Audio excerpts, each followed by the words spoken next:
चंगे माण्हू खे वोट ॾेई करे उनखे असेंबलीअ में मोकिलींदव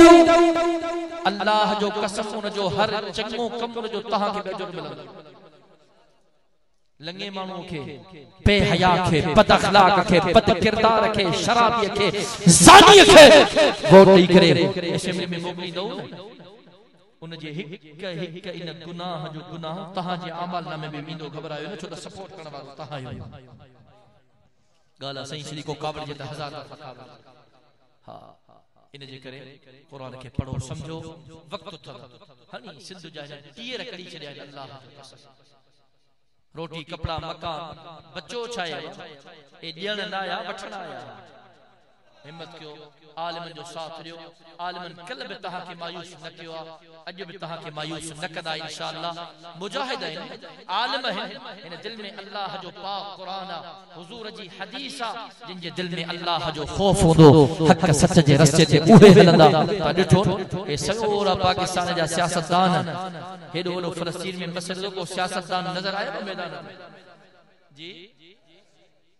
हिकड़ो ही मर्द मुजाहिद मर्द कलंदर खुदा जो कसम मैदान ते निकतो बीठो हो उन जो नालो कायद मिल्लत इस्लामिया हजरत मौलाना फजलुर रहमान साहब चेना फ़लस्तीन ना कल भी गड्ढा से अॼु भी गड्ढा असा के रस्तो मिले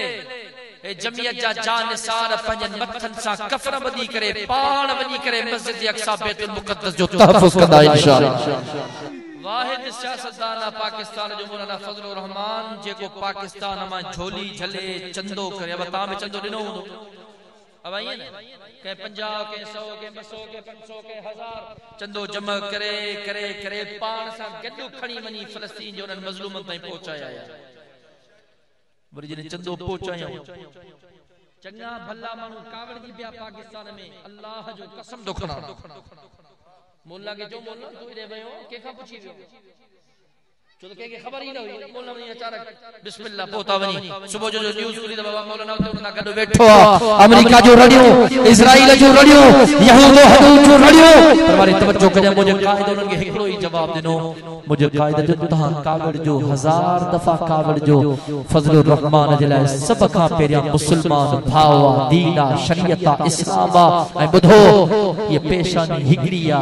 या पेशानी दर दर झुकण जे लाए नहीं या पेशानी हिक दर ते झुकती आ